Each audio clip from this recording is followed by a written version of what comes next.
Let's talk about personal branding. What's your take on personal branding kwa creatives kwenye industry? Personal branding kwangu mimi naweza kusema ni mtindo ambao wenyewe unaweza kuongea kwa client wangu kwa maana ya kazi. Let's say aina ya kazi ambayo nimekuwa nikifanya kwa muda fulani peke yake inaweza kuzungumza kwa maana ya mtu anaweza kupata kitu cha kugundua kwamba huyu ni mtu fulani. Yes, a personal brand. Society na dunia kwa ujumla inaanza ku recognize creative industry kama kazi official ambazo watu wanaweza wakapewa na wakafanya kwenye sekta mbalimbali. Kwa hiyo for me personal branding ina involve vitu vingi.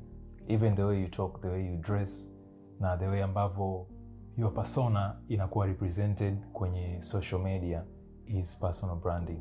Watu wanavyokuviu na kuview in terms of creativeness, in terms of discipline, in terms of credibility na namna ambavyo una deliver is what constitutes to personal branding kwa creative. Na nafikiri ni kitu kizuri sana ambacho kwa beginners naona hawa kitake into consideration sana, kwa sababu unakuta najua umeshoot weddings nyingi sana. Unakuta unaenda kwenye wedding mtu labda anarusha drone au hivi, unakuta amevaa bukta, umeona. Sasa there's a way society na kupicture ina picture industry nzima. Na hii ni moja ya kitu ambacho kimekuwa kinashusha ile value halisi ya kazi tunayoifanya. Kwa sababu mara zote mimi huwa najisikia vibaya nikiona mtu let's say umemwinvite kwenye kazi alafu anakuja yani amedress as if anaenda kufanya jogging au yani ni kama vile anajaribu kufanya yani ameenda kufanya kitu ambacho fun. Yes, ni moja ya kitu ambacho huwa najisikia vibaya sana. And of course mara kadhaa nimekuwa nawaambia washikaji kwamba ukija kwenye kazi yangu umevaa tofauti na mimi ambavyo nimekuelekeza au tofauti na mimi ambavyo na appear, bro, you're disqualified. You're disqualified. Yes. Naona hata wengine sasa I've seen kwenye social media one of the studio kwenye wedding wanavaa suit. Yes. That's what I want. Tujaribu kuiheshimisha industry. Ituone sisi sio kama tu washikaji ambao wana tap to button na kupiga picha. Ni watu ambao wana uelewa wa kitu ambacho wanakifanya. Yeah. Mimi binafsi huwa nikiona mtu amevaa casual tu, yani smart, amependeza, huwa nafurahi sana. Kwa sababu najua hata client kwa kutazama anaweza kukupa value ya kwamba wewe unatambua nini unafanya. Even prices. Yes. Kwa sababu siamini mtu anaweza kuamini akiona umevaa tu yani kama vile yani kwa maana hauoneshi wewe ni unathamini kipi kwenye kitu unachokifanya. Sure. Yeah. Yani mavazi na kwa wakati mwingine inaweza kuwa ni katika upande wa branding ni moja ya kitu ambacho kinaweza kufanya ukashuka au ukapanda, kwa sababu watu huwa wanaamini muonekano unakipa tuseme unakipa kitu thamani. Yes. Yani ukiwa na muonekano mzuri ni rahisi hata kupata watu wengine ku recommend kwenye baadhi ya vitu vingine au baadhi ya kazi zingine ambazo unaweza ukazivaa pengine labda kwa kukuona umevaa smart, the way we walk na vitu vingine, lakini kuwa tu unavaa kama mchezaji wa mpira no kweli, yani mimi binafsi even hairstyle I don't do that. Yani I say yes. Yani no kweli mimi binafsi huwa ni moja ya kitu ambacho always huwa nazingatia. Sure. Yeah, I'm sure katika kazi ambazo umekuwa unaniona au kazi ambazo nakuwepo mwenyewe lazima nisimamie kwenye swala la mavazi kwanza. Yes. Hiyo ni kitu cha kwanza, kwa sababu client ambao tunafanya nao kazi wengine wanaweza kuwa ni wakubwa, ila kwa sababu umevaa tofauti na ambavyo walitegemea wakakushusha thamani, pengine ukapoteza baadhi ya kazi ambazo zilikuwa mbeleni. Sure. Yeah. Okay. What's your take in client communication? As far as creative industry is concerned, nafikiri client communication ni very potential thing kwenye kazi zetu tunazofanya. The way ambavyo una approach client kuna namna tofauti. approaching ya deal inategemeana labda kama wewe umeanza ku approach, kwa hiyo tunaongelea the way ambavyo una reply kwenye hizo approach ambazo umefanyiwa na kampuni fulani, the way ambavyo una communicate kuanzia stage ya kwanza negotiation mpaka unapokabidhi kazi. Inadetermine hata future huko communication yako huko mbeleni mtakuwa mna communicate vipi na client ambaye umempata. Lakini pia tukiongelea wewe ukiwa na approach deal, there's this trick ambayo nimeona kutoka kwa one of the filmmakers anachokifanya, anatuma DMs na kwenye emails. Kwa hiyo ana a set of paragraphs na kazi ambazo anaonyesha vyeti na vitu kama hivyo, awards na vitu kama hivyo, kwa anazisend to multiple organizations na companies in a very polite way na kuonyesha kwamba you can do better kwa sababu we have seen your page, we've seen this and all that thing. Na naona hiyo ni a good way pia ku communicate na watu hata ambao sio clients na kuwa convert into clients. Okay. On my side, naweza nikasema current communication ni aina ambavyo wewe unaapia kwenye kila ambalo client anakuwa anahitaji kutoka kwako. Kwanza, alafu namna ambavyo unakuwa na wasiliana naye iwe ni katika namna ambayo yeye hatakiwi kuwa na maswali anajibiwa nini. Si unaelewa? Si kama naeleka. Kwa maana ya unapozungumza na client, binafsi mimi nikiwa nazungumza na client huwa napenda kumuuliza yeye maswali, nini anataka na kwa nini anataka hivyo, ili sasa mimi ni mshauri njia nzuri ya yeye kufanya anachokihitaji. Yes, huwa natumia hivyo ili hiyo ni njia ya kumwaminisha mteja kwamba yuko sehemu sahihi na pengine anachokihitaji, kwa sababu alikuwa na maono yake binafsi. Naweza nikamshauri kwa njia ambayo yeye akisikiliza ninayo mshauri ataelewa kwa nini ananichagua mimi. Sawa. Yes, kwa maana hiyo kuongeleaje role ya ofisi. Zamani tulikuwa tukiwa nafanya approach tunamwalika labda client ofisini, lakini sasa hivi ofisi zina umuhimu wake. Lakini still bado freelancers wanaweza tu wana communicate direct na client online na wana execute project. Upande wangu naamini kuwa na ofisi ni kitu bora sana. Inaongeza pia thamani ya kazi. Yes.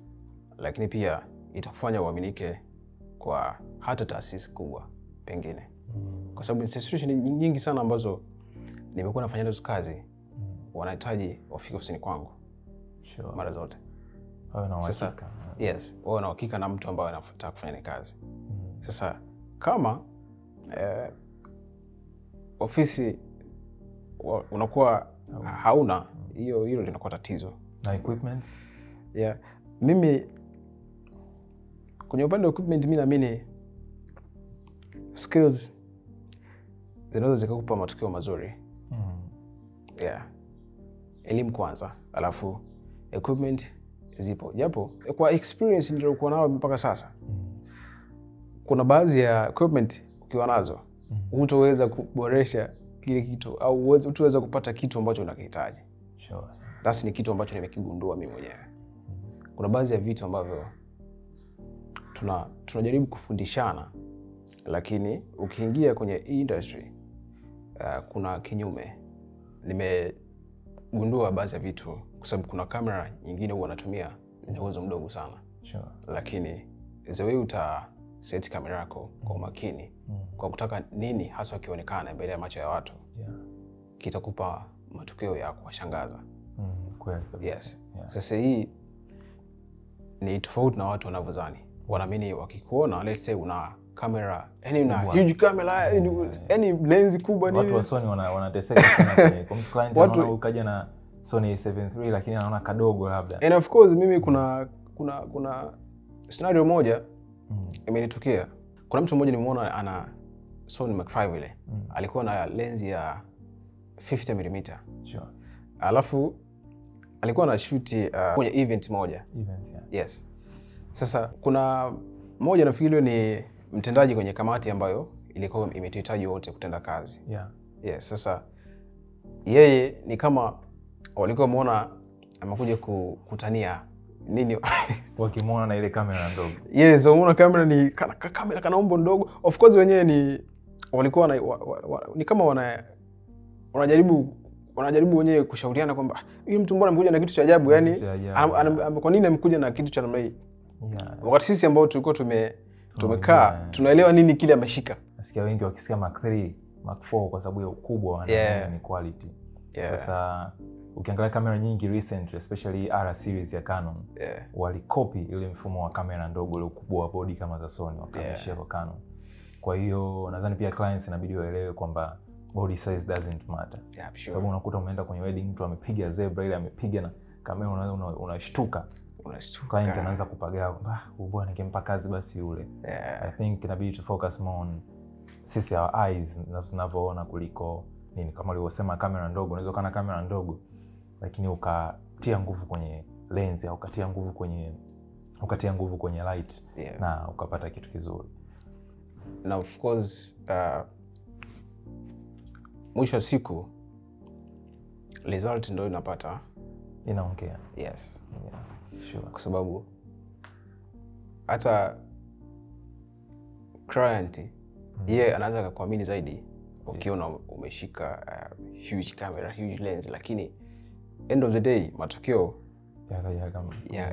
yakafanya sikuamini tena. Influence na impact ya social medias kwa creators, kwa unaonaje swala? Mimi nafikiri social media zimekuwa njia nzuri sana ya kurahisisha watu kuona kazi zako. Sure. Lakini mimi binafsi I don't use social media. Yani hata ukiingia kwenye page yangu leo utaona mara mwisho kuposti sikumbuki labda mwezi wa 2 wa 3. Sure. Lakini ni mwezi wa 9. So you can see kuna distance sana hapo. Kutoka mwezi wa huo mpaka leo. Lakini bado nafanya kazi. Sure. Yani kuto kuposti kwangu hakumaanishi kwamba hakumaanishi kwamba usifanye kazi. Bado naendelea kufanya kazi. Naamini kwenye social media pia. Lakini nafikiri sijawa mfuasi au sijaziamini kupitiliza. Mimi naamini ninachokifanya nikifanya kwa ubora, pengine hicho ndio kinaweza kuwa sababu ya mimi kupata client wengine wakubwa. Sure. Binafsi mimi niseme natumia njia zote. Na clients ambao nawapata labda umemfanyia mtu kazi kaja kesho au kabla kumuonyesha mwenzake amekuchukua. Lakini pia social media kwangu ni a great tool ya kupata clients ambao siwafahamu kabisa from nowhere tu. Investing in social media nadhani ni kitu ambacho most creators wanafanya. Sio lazima kwa sababu there are different ways za kupata clients, lakini ina mchango wake, inabidi tuishukuru kwa sababu people ambao wafahamu wanaweza wakaiona kazi yako na wakakupa kazi. Sure. It has worked for me many times, na recently naona most of watu pia wanafanya wedding, wanafanya promotions kwenye mitandao kama Instagram, TikTok.